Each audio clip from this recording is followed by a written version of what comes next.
রাষ্ট্রীয় সুযোগ সুবিধা থেকে এখনো বঞ্চিত হচ্ছে দেশের সাধারণ মানুষ, এমন মন্তব্য করেছেন জামায়াত ইসলামীর কেন্দ্রীয় নির্বাহী পরিষদ সদস্য ও ঢাকা মহানগরীর উত্তরের আমির মোহাম্মদ সেলিম উদ্দিন। আজ রাজধানীর উত্তরার বিডিআর মার্কেটে ঢাকা মহানগরীর উত্তর জামায়াত আয়োজিত ইচ্ছে পূরণ কর্মসূচিতে প্রধান অতিথির বক্তব্যে তিনি কথা বলেন।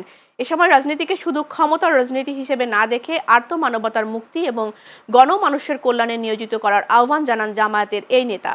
এ লক্ষ্যে রাজনীতির সঙ্গে সংশ্লিষ্ট সবাইকে ইতিবাচক মনোভাব নিয়ে এগিয়ে আসার আহ্বান জানান তিনি। অনুষ্ঠানে ইচ্ছে পূরণ কর্মসূচির অংশ হিসেবে ২৫ জন অসহায় মানুষের মাঝে ঈদ সামগ্রী বিতরণ করা হয়। এ সময় জামায়াত ইসলামীর বিভিন্ন পর্যায়ের নেতাকর্মীরা উপস্থিত ছিলেন। ট্রেনিং দিয়ে একটু কাজ দেন, ড্রাইভিং প্রশিক্ষণ দেন, ভাষাগত শিক্ষা দেন, নানা ধরনের কাজের মাধ্যমে সমাজে পরিবর্তন আনা সম্ভব। আমরা জামায়াত ইসলামী এটাই করার চেষ্টা করছি, শুধু রাজনীতির জন্য রাজনীতি না করে রাজনীতিতে জনকল্যাণের জন্য এটাই বাস্তবে ফুটিয়ে তোলার জন্য আমরা ক্ষুদ্র ক্ষুদ্র আয়োজনের মাধ্যমে চেষ্টা করছি। আল্লাহ যেন আমাদের আয়োজনকে কবুল করেন। সাংবাদিক বন্ধুরা একেবারে 7 সকালে আপনারা সারা রাত ডিউটি করেন, তারপরে কষ্ট করে এখানে এসেছেন আমাদের কাজকে তুলে ধরার জন্য। আপনারা সহযোগিতা করবেন, ট্রেনিং দিয়ে একটু কাজ দেন। বগুড়ায় শহর বিএনপির উদ্যোগে শহীদ টিটু মিলনায়তন অডিটোরিয়ামে দোয়া ও ইফতার মাহফিল অনুষ্ঠিত হয়েছে। অনুষ্ঠানে প্রধান অতিথির বক্তব্য রাখেন বগুড়া জেলা বিএনপির সভাপতি রেজাউল করিম বাদশাহ। এ সময় সাবেক সংসদ সদস্য হেলালুজ্জামান তালুকদার লালু সহ অনেকে বক্তব্য রাখেন। এদিকে চট্টগ্রাম নগরীর চকবাজার এলাকায় প্রায় ২০০ রোজাদারের মাঝে ইফতার বিতরণ করেছে ওস্তাদ অমিতাভ পায়রা ফাউন্ডেশন। আজ দুপুরে ফাউন্ডেশনের সদস্যরা পবিত্র রমজান মাসে রোজাদারদের প্রতি সহমর্মিতা জানাতে ইফতার বিতরণের আয়োজন করে থাকেন। অন্যদিকে জামালপুর প্রেস ক্লাবে দোয়া ও ইফতার মাহফিল অনুষ্ঠিত হয়েছে।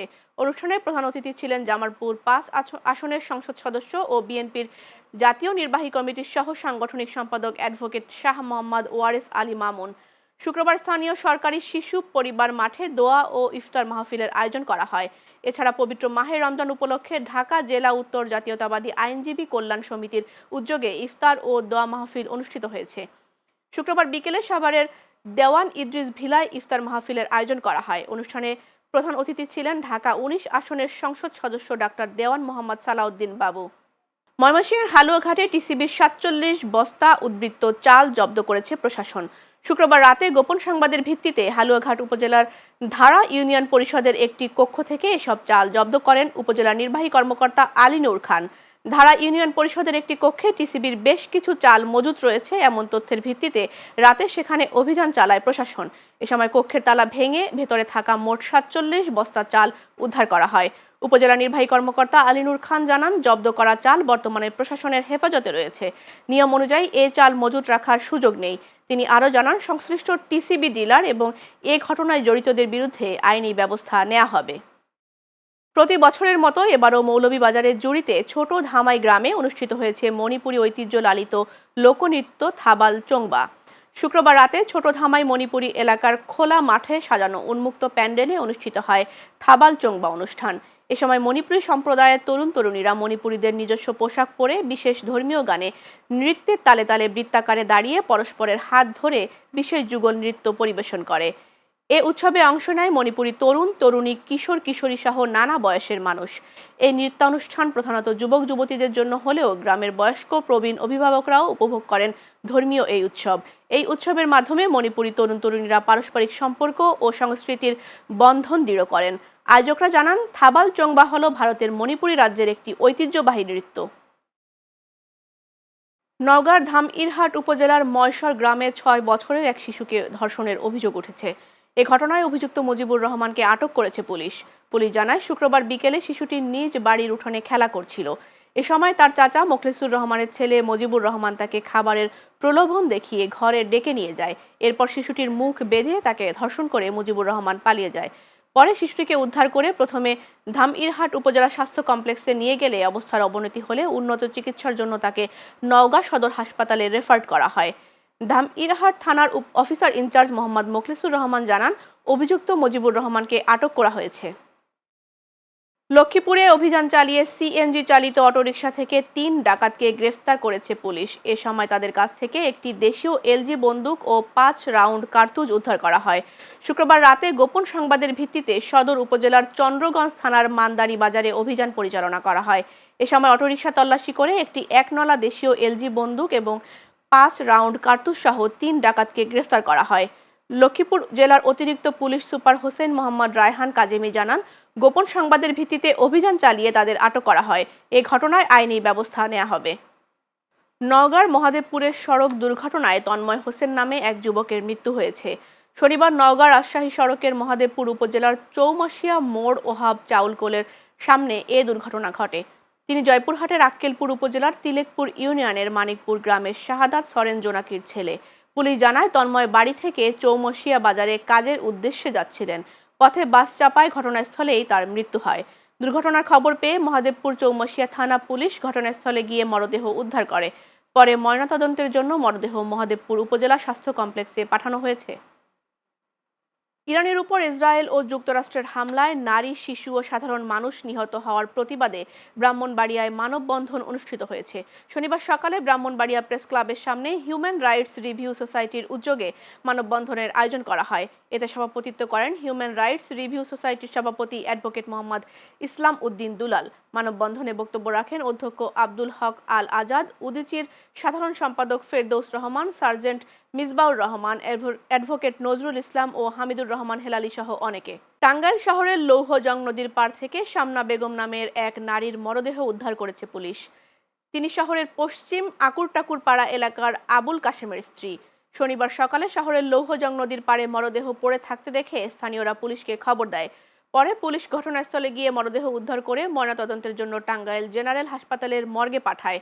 নিহতের স্বজনেরা জানান, শুক্রবার সন্ধ্যায় শামনা বেগমের ভাগিনা শাওন তাকে মোবাইল ফোনে ডেকে নেয়। এরপর থেকেই তিনি নিখোঁজ ছিলেন। পরদিন সকালে নদীর পাড়ে তার মরদেহ পড়ে থাকতে দেখে স্থানীয়রা বিষয়টি পুলিশকে জানায়। সুনামগঞ্জের দোয়ারা বাজারের বাংলা বাজার নরসিংপুর সড়কের শ্যামারগাঁও এলাকার একটি কালভার্টের পানি নিষ্কাশনের পথ বন্ধ করার প্রতিবাদে মানববন্ধন অনুষ্ঠিত হয়। শুক্রবার দোয়ার বাজার উপজেলার শ্যামারগাঁও এলাকায় স্থানীয়দের উদ্যোগে মানববন্ধনের আয়োজন করা হয়। এ ঘটনায় এলাকাবাসীর পক্ষ থেকে উপজেলা প্রশাসনের কাছে লিখিত অভিযোগ দেওয়া হয়েছে। মানববন্ধনে বক্তব্য রাখেন আশরাফ আলী, দেলোয়ার হোসেন, আব্দুস সালাম, আজাদ আলী ও জালাল হোসেন সহ অনেকে। বক্তারা দ্রুত বিষয়টি তদন্ত করে প্রয়োজনীয় ব্যবস্থা নেওয়ার দাবি জানান। পবিত্র ঈদ উল ফিতর উপলক্ষে ফরিদপুরের সালথায় আইন শৃঙ্খলা বিষয়ক মতবিনিময় সভা অনুষ্ঠিত হয়েছে। শনিবার সকালে সালথা থানা হল রুমে উপজেলার বিভিন্ন বাজার কমিটি, বাজার ব্যবসায়ী, মাহিন্দ্র ও অটো ড্রাইভারদের সাথে মতবিনিময় সভা অনুষ্ঠিত হয়। সালথা থানার অফিসার ইনচার্জ মোহাম্মদ বাবলুর রহমান খানের সভাপতিত্বে সভায় প্রধান অতিথির বক্তব্য রাখেন সহকারী পুলিশ সুপার মাহমুদুল হাসান। এ সময় উপস্থিত ছিলেন সালথা থানার তদন্ত ওসি কে এম মারুফ হাসান রাসেল, সালথা বাজার বণিক সমিতির সহ সভাপতি আব্দুল জব্বার মাতুব্বর, সাধারণ সম্পাদক সরোয়ার হোসেন বাচ্চু, সালথা প্রেস ক্লাবের সভাপতি নুরুল ইসলাম ও সাধারণ সম্পাদক সাইফুল ইসলাম সহ অনেকে। ইরান ইসরায়েল সংঘাতের জেরে মধ্যপ্রাচ্যে অস্থিরতায় বিশ্বজুড়ে জ্বালানি তেল সরবরাহে বিঘ্ন ও দাম বাড়ার আশঙ্কা তৈরি হয়েছে। এর প্রভাবে বাংলাদেশও আতঙ্কিত হয়ে অতিরিক্ত তেল কেনার প্রবণতা দেখা দিয়েছে। এদিকে কুমিল্লার অধিকাংশ পেট্রোল পাম্প ঘুরে দেখা যায় দেশে প্রকৃত ঘাটতি না থাকলেও ঘাটতির গুজবে ফিলিং স্টেশনগুলোতে দীর্ঘ লাইন এবং অতিরিক্ত তেল কেনার ধুম পড়েছে। বৈশ্বিক অস্থিরতার কারণ দেখিয়ে জ্বালানি তেলের দাম বাড়ানোর চেষ্টা চালাচ্ছে সিন্ডিকেট, এমনটাই অভিযোগ করেছেন ভোক্তারা। এদিকে পাম্পের মালিকেরা বলেছেন, সরকার আশ্বাস দিয়েছে যে দেশে জ্বালানির পর্যাপ্ত মজুত রয়েছে এবং আতঙ্কিত না হওয়ার আহ্বান জানিয়েছে। সেক্ষেত্রে সকলে সচেতন হলে জ্বালানি তেলের মূল্য এবং সরবরাহ স্থিতিশীল থাকবে।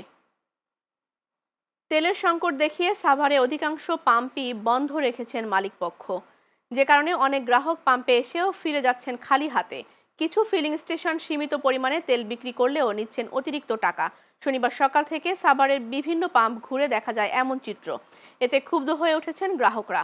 পাম্প মালিকরা বলছেন, তেল সংকট হবে এমন খবরে ক্রেতারা পাম্প থেকে বেশি করে তেল কিনে নেওয়া যাওয়ায় এই সংকটের সৃষ্টি হয়েছে। এদিকে অতিরিক্ত চাহিদার বিপরীতে শুক্র ও শনিবার ডিপো বন্ধ থাকায় ফুরিয়ে গেছে পাম্পে মজুতকৃত তেল, যে কারণে বন্ধ রাখতে হচ্ছে পাম্প। আগামী রোববার ডিপো থেকে তেল সরবরাহ শুরু হলে ফের সরকারের নির্দেশনা অনুযায়ী তেল পাবেন গ্রাহকরা। মধ্যপ্রাচ্যের উত্তেজনা শুধু আঞ্চলিক রাজনীতির বিষয় না, এর প্রভাব ছড়িয়ে পড়েছে বৈশ্বিক অর্থনীতি ও জ্বালানি বাজারেও। বিশেষ করে হরমুজ প্রণালীতে অস্থিরতা দেখা দিলে বিশ্বের বড় অর্থনীতিগুলোর কৌশলগত হিসেব নিকেশ আরও জটিল হয়ে ওঠে। কেন চীন রাশিয়া সরাসরি সংঘাতে জড়াচ্ছে না, আর কেনই বা যুক্তরাষ্ট্র ও ইউরোপ পরিস্থিতি নিয়ে বাড়তি সতর্কতায়, এর আদ্যোপান্ত দেখুন প্রতিবেদনে।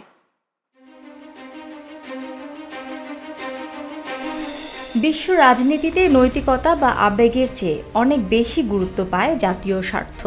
মধ্যপ্রাচ্যের সাম্প্রতিক উত্তেজনা আবারও সেই বাস্তবতাকে সামনে এনেছে। যুক্তরাষ্ট্র ও ইসরায়েলের সামরিক পদক্ষেপ, ইরানের পাল্টা প্রতিক্রিয়া এবং বিশ্ব পরাশক্তিগুলোর কূটনৈতিক অবস্থান দেখিয়ে দিচ্ছে সংঘাতের সময় প্রতিটি দেশই আগে হিসাব করে নিজের কৌশলগত ও অর্থনৈতিক লাভ ক্ষতি। মধ্যপ্রাচ্যের যে কোনো সংঘাতের কেন্দ্রেই থাকে জ্বালানি।